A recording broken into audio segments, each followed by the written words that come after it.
નમસ્તે મિત્રો, આ વિડીયોની અંદર આપણે આરોગ્ય વિશે વાત કરવાના છીએ. હેલ્થ ઇઝ વેલ્થ વિશે વાત કરવાના છીએ. ગુજરાતીમાં કહેવાય કે પહેલું સુખ તે જાતે નર્યા. નર્યા એટલે નરવા.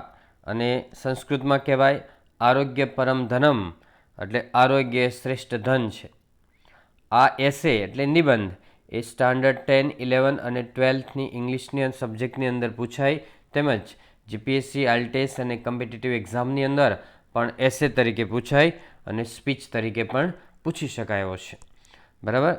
હવે એ શરૂ કરતાં પહેલાં હું તમને એક ગ્રાફ શીખવાડું છું ડાયાગ્રામ ઉપરથી, અને બીજું કે જીવનમાં પણ ખૂબ જ ઉપયોગી થાય એવી વાત આની અંદર આરોગ્યની અંદર કરવાની છે. મોસ્ટ ઇમ્પોર્ટન્ટ આપણા લાઈફ માટે પણ છે. જુઓ તમે કે વર્લ્ડ હેલ્થ ઓર્ગેનાઇઝેશન છે કે જે દુનિયાની આરોગ્યની ચિંતા કરે છે, એમણે એમ કીધું છે કે ઓપ્ટિમલ હેલ્થ એટલે શું, સંપૂર્ણ સ્વાસ્થ્ય એટલે શું, તો કે mental, physical, emotional and social and spiritual well being is an optimal health. માનસિક, શારીરિક, લાગણીશીલ અને સામાજિક અને આધ્યાત્મિક આ બધી બાબતો આપણા જીવનની અંદર બેલેન્સ ફોર્મમાં હોય તો આપણું સંપૂર્ણ સ્વાસ્થ્ય છે એમ કહેવાય. શરીરની અંદર ખાલી રોગ નથી એટલે નહીં, પરંતુ આપણા મનમાં પણ જો નેગેટિવ ફિલિંગ હોય તો આપણે ગમે ત્યારે ડિસ્ટર્બ થઈ શકીએ, ગમે ત્યારે આપણે બીમાર પડી શકીએ. શબ્દો ઝડપથી સમજી લો, પછી બધી જ વસ્તુઓ છે એ આગળની સ્લાઇડમાં લખેલી છે, એટલે તમારે લખવાની નહીં, ખાલી સમજવાની અત્યારે જરૂર છે. મેન્ટલ એટલે માનસિક, એટલે આપણે માનસિક રીતે એટલે એનાલિસિસ કરી શકીએ, લોજિકલી આપણે ડિસિઝન લઈ શકીએ, આપણે સારી રીતે ઇમેજિનેશન એટલે કલ્પનાઓ કરી શકીએ. તો બરાબર, આઈક્યુ તો સારા હોય, એની સાથે સાથે એસક્યુ એટલે સ્પિરિચ્યુઅલ કોશન, ઇક્યુ એટલે ઇમોશનલ કોશન એ પણ સારા હોવા જોઈએ. ફિઝિકલ એટલે શારીરિક, આપણું શરીર સ્વસ્થ હોવું જોઈએ. ઇમોશનલ એટલે લાગણીશીલ, અથવા જે લોકો ભાવનાવાળા હોય, બરાબર, ભાવનાશીલ હોય, એ લોકો વધારે સફળ અને પોપ્યુલર બનતા હોય છે. સોશિયલ એટલે સામાજિક, એટલે મિલનસાર સ્વભાવના હોવું જોઈએ. સ્પિરિચ્યુઅલ એટલે આધ્યાત્મિક એટલે ધાર્મિક નથી, યાદ રાખજો મિત્રો કે આધ્યાત્મિક એટલે જીવનની અંદર વેલ્યુઝ હોય, બરાબર, ઓનેસ્ટી હોય, રેગ્યુલારિટી હોય, પંક્ચ્યુઆલિટી હોય, હેલ્પફુલનેસ હોય, તો આ બધા સદ્ગુણો હોય એ સ્પિરિચ્યુઅલ છે. હવે આપણે આજે ફિઝિકલ હેલ્થ એટલે શારીરિક આરોગ્યની આપણે વાત કરવાના છીએ. એમાં જે 4 શબ્દો છે, એક્સરસાઇઝ, એટીટ્યુડ, રેસ્ટ અને ન્યુટ્રિશન, એના પહેલા અક્ષર યાદ રાખો તો અર્ન કહેવાય. EARN, અર્ન એટલે કમાવું. E for exercise, A for attitude, R for rest N for nutrition. Exercise એટલે શરીરને સારી એવી કસરત મળવી જોઈએ રોજ, એ વાત છે.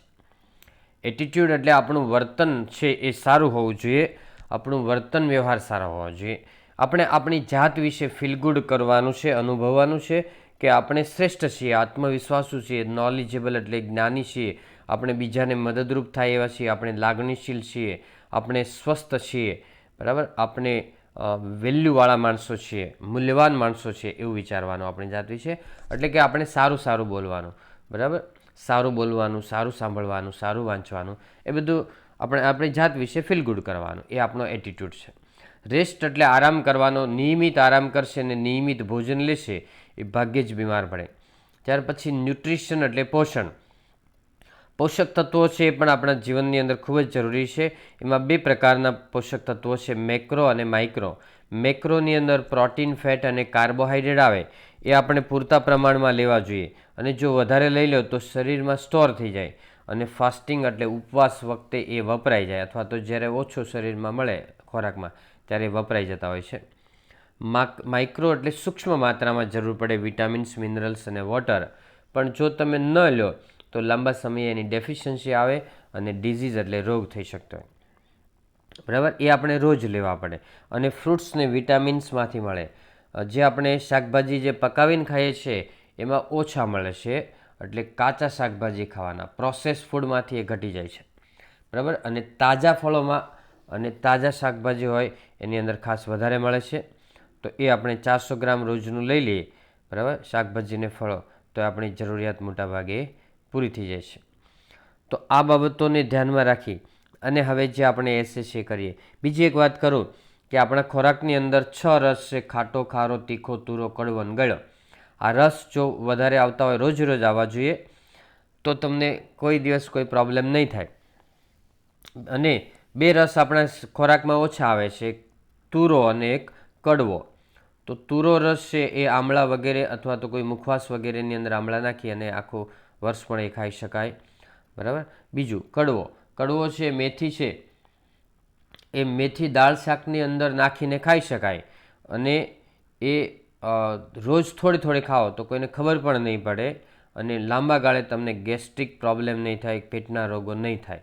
આ બે વસ્તુ યાદ રાખવાની. એટલે આપણે દેશી ભાષામાં ખાટો, ખારો, તીખો, તુરો, કડવો અને ગળ્યો આ 6 રસ આપણને ખાસ મેળા કરવા જોઈએ, યાદ રાખવાનું. બીજું, વર્લ્ડ હેલ્થ ઓર્ગેનાઇઝેશન એવું કીધું છે કે ઇન્ડિયન ફૂડની અંદર પ્રોટીન ઘટે છે અને ફેટ ને કાર્બોહાઈડ્રેટ વધે છે, વધારે લેવાય છે. એટલે આપણે ફેટ વધારે લઈએ એટલે કાર્ડિયોવસ્ક્યુલર ડિઝીઝ થાય, હૃદયરોગ થાય, અને કાર્બોહાઈડ્રેટ વધારે લો તો તમને ડાયાબિટીસના રોગો થાય, ડાયાબિટીસ અને એને લગતા બીજે પ્રોબ્લેમ થઈ શકે. તો આપણે પ્રોટીન ઇન્ટેક વધારવાની જરૂર છે અને ફેટને કાર્બોહાઈડ્રેટ ઘટાડવાની જરૂર છે. પ્રોટીન ઇન્ટેક વધારવા માટે શું કરવાનું? તો જે soybean is the king of protein એવું કહેવાય છે કે સોયાબીન છે એ પ્રોટીનનો રાજા છે.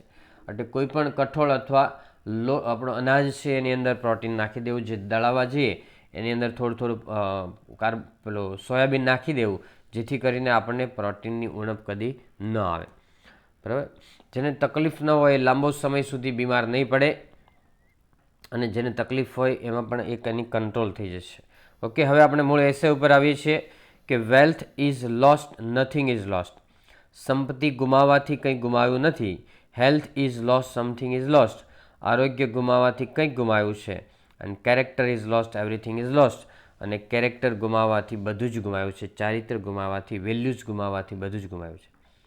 અકોર્ડિંગ ટુ વુ, mental, physical, emotional, social and spiritual well being is an optimal health. WHO world health organization છે એના મત મુજબ માનસિક, શારીરિક, લાગણીશીલ અને સામાજિક અને આધ્યાત્મિક સમતોલન એ આપણું સંપૂર્ણ સ્વાસ્થ્ય છે એમ કહેવાય. Only absence of disease is not healthy. એટલે કે રોગ ન હોય તો આપણે હેલ્થી છીએ એમ ન કહી શકાય. We should balance all above things to live a happy life. આપણે ઉપરની બધી બાબતોને બેલેન્સ કરવી જોઈએ કે જેથી કરીને આપણે સુખી જીવન જીવી શકીએ. Mental health means our mind should be creative, imaginative and analytical to take better decision. માનસિક આરોગ્ય એટલે શું? કે આપણું મન છે એ સર્જનશીલ હોય, કલ્પનાશીલ હોય, પૃથ્થકરણ કરી શકે કે સારું શું ને ખરાબ શું, અને એ પ્રમાણે સારા નિર્ણયો લઈ શકે. એટલે આપણું મેન્ટલ હેલ્થ સારું છે એમ કહેવાય. સારી એકાગ્રતા હોય, બરાબર, કોન્સન્ટ્રેશન હોય, એકાગ્રતા, એ પણ આપણું મેન્ટલ હેલ્થ છે. Physical health means hour body should be fit and fine. આપણું શરીર સ્વસ્થ હોય, કોઈ રોગ ન હોય, એટલે ફિઝિકલ હેલ્થ, શારીરિક આરોગ્ય. Emotional health means V should B sensible enough to understand others. લાગણીશીલ એટલે કે આપણે બીજા લોકોને સારી રીતે સમજી શકીએ, બીજા લોકોના દુઃખ જાણી શકીએ, સમજી શકીએ, એ માટે આપણે ઇમોશનલ એટલે લાગણીશીલ હોય, એ પણ ખૂબ જરૂરી છે. Social health means we should mix with other people. આપણે બીજા લોકો સાથે હળી મળી શકીએ, વસુધૈવ કુટુંબકમમાં માનીએ, સમગ્ર પૃથ્વી એ કુટુંબ છે, તો આપણે સોશિયલ હેલ્થ સારું છે એમ સમજવાનું. We should be a man of value that is spiritual. આપણે મૂલ્યવાન વ્યક્તિ બને એ આપણું સ્પિરિચ્યુઅલ હેલ્થ છે. For keeping us healthy we should follow this 4 થિંગ્સ. આપણે તંદુરસ્ત રહેવા માટે 4 બાબતો છે એને ફોલો કરો. અર્ન એટલે કમાઓ, EARN, દરેક 4 શબ્દના પહેલા અક્ષર છે. E for exercise, A for attitude, R for rest N for nutrition, બરાબર. તો આ બધી જ વસ્તુનો આપણે બેલેન્સ કરવાની જરૂર છે. આ જીવનના 4 પિલર છે. ન્યુટ્રિશન એટલે પોષક તત્વો છે, બરાબર. તો એ વસ્તુ તો તમારે ખાસ યાદ રાખવાની. We should do yoga and exercise. આપણે યોગા અને એક્સરસાઇઝ કરી શકીએ. We should also do meditation to remain fresh. તાજગી અનુભવવા માટે આપણે મેડિટેશન એટલે ધ્યાન કરી શકીએ. Our attitude should be positive. આપણું વલણ પણ પોઝિટિવ હોવું જોઈએ કે બધી જ વસ્તુ સારું છે, બરાબર. પડોશીઓ સારા છે, સગા સંબંધીઓ બધા સારા છે, બધા જ લોકો સારા છે એવું ફીલ ગુડ કરવાનું. વી શુડ બિહેવ પોલાઇટલી એટલે વિનમ્રતાથી આપણે વર્તન વ્યવહાર કરવા જોઈએ. We should take enough rest as well. આપણે સાથે સાથે પૂરતો આરામ પણ કરવો જોઈએ. We should take balance food એટલે સમતોલ આહાર લેવો જોઈએ. સમતોલ આહાર એટલે જે પોષક તત્વોની જરૂર પડે એ પૂરતા પ્રમાણમાં લેવા જોઈએ, બહુ વધારે પણ નહીં, બહુ ઓછા પણ નહીં. એમ કે વી શુડ ટેક મેક્રો અને micro nutrients in proper proportion. આપણે યોગ્ય માત્રામાં મેક્રો અને માઇક્રો ન્યુટ્રિયન્ટ્સ લેવા જોઈએ, એટલે protein, carbohydrate, fat, vitamins, minerals, water, આ બધું વસ્તુ નિયમિત અને વ્યવસ્થિત રીતે લેવાવું જોઈએ. પાણી છે એ પણ કલાક 1.5 કલાક, વધુમાં વધુ 2 કલાકે પીધા કરવું પડે, અને ખાસ કરીને ઉકાળેલું પાણી હોય તો વધારે સારું, નહીંતર પછી પ્યોરિફાઈડ વોટર લઈ શકો. All work and no play makes Jack a dull boy. હંમેશા કામ કરીએ અને રમતગમત પ્રત્યે ધ્યાન ન આપીએ તો માણસને ડલ બનાવે છે, શુષ્ક બનાવે છે, નીરસ બનાવી દે. એટલે આપણે કસરત અથવા મનોરંજન પ્રત્યે પણ થોડોક સમય ફાળવવો જોઈએ. અવર work and thought should be in tuning. આપણું કાર્ય અને વિચારો છે એ ટ્યુનિંગમાં હોવો જોઈએ, બંને વચ્ચે સુમેળ હોવો જોઈએ. We should be aware to prevent disease because prevention is better than cure. કોઈ પણ રોગ ન થાય જીવનમાં એક અગાઉથી જ કાળજી લેવી જોઈએ, કારણ કે રોગ કરતાં રોકથામ સારી. Prevention is better than cure. Prevention એટલે અટકાવવું અને ક્યોર એટલે ઉપચાર. રોગ થાય ને ઉપચાર કરો તો ઘણું બધું નુકસાન થઈ જાય. દવા લેવાથી સાઈડ ઇફેક્ટ થાય, એની આડઅસર થાય ને બીજા રોગો થાય. એટલે કે રોગ ન થાય એની કાળજી લેવી વધારે સારી છે. ક્યોર એટલે ઉપચાર. We should be regular in taking food and rest. ખોરાક અને આરામની અંદર પણ આપણે રેગ્યુલર રહેવું જોઈએ. We ought to consider the fact of our lifestyle, environment, work and psychological condition. આપણે આપણી જીવનશૈલી, પર્યાવરણ, કાર્ય અને મનોવૈજ્ઞાનિક સ્થિતિ છે એ પણ આપણે ધ્યાનમાં લેવી જોઈએ, વિચારવી જોઈએ. We must remove wrong factors from hour daily life. આપણા રોજબરોજના જીવનમાંથી નકારાત્મક પરિબળો હોય એને દૂર કરવા જોઈએ. આપણી અંદર નફરતની ભાવના હોય, ઈર્ષ્યાની ભાવના હોય તો આવી પણ ભાવના બધી દૂર કરવી પડે. We had better increase our positive energy. Positive energy આપણે વધારવી જોઈએ. ઇન્ક્રીઝ એટલે વધારવી જોઈએ. This is the ultimate goal of Ayurveda which aims at releasing us from all sorrows and sufferings. This is the ultimate goal of our Ayurveda which aims at releasing us from all sorrows and suffering. આ આખરી goal છે આયુર્વેદનું કે જે આપણે દુઃખ અને યાતનામાંથી મુક્ત કરે છે. True awareness is the ultimate cure for all psychological disorders. બધા મનોવૈજ્ઞાનિક પ્રશ્નો છે એના માટે સાચી જાગૃતતા કેળવવાની જરૂર છે. જેટલા લોકો વધારે જાગૃત બને એટલો સમાજ વધારે સ્વસ્થ બનશે. આવનારા રોગો છે એને તમે અટકાવી શકશો. Ayurveda teaches harmony with nature, simplicity and containment. Ayurveda છે એ પ્રકૃતિ સાથે તાદાત્મ્ય શીખવે છે. હાર્મની એટલે સુમેળ, સિમ્પ્લિસિટી એટલે સાદગી શીખવે છે, એન્ડ કન્ટેન્ટમેન્ટ એટલે સંતોષ શીખવે છે.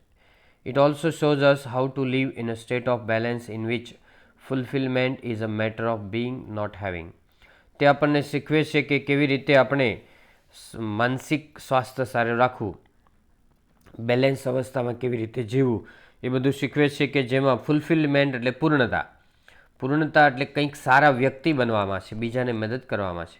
કંઈ વસ્તુ બધી જ મેળવી લેવી, બધી ભોગવી લેવી એમાં નથી.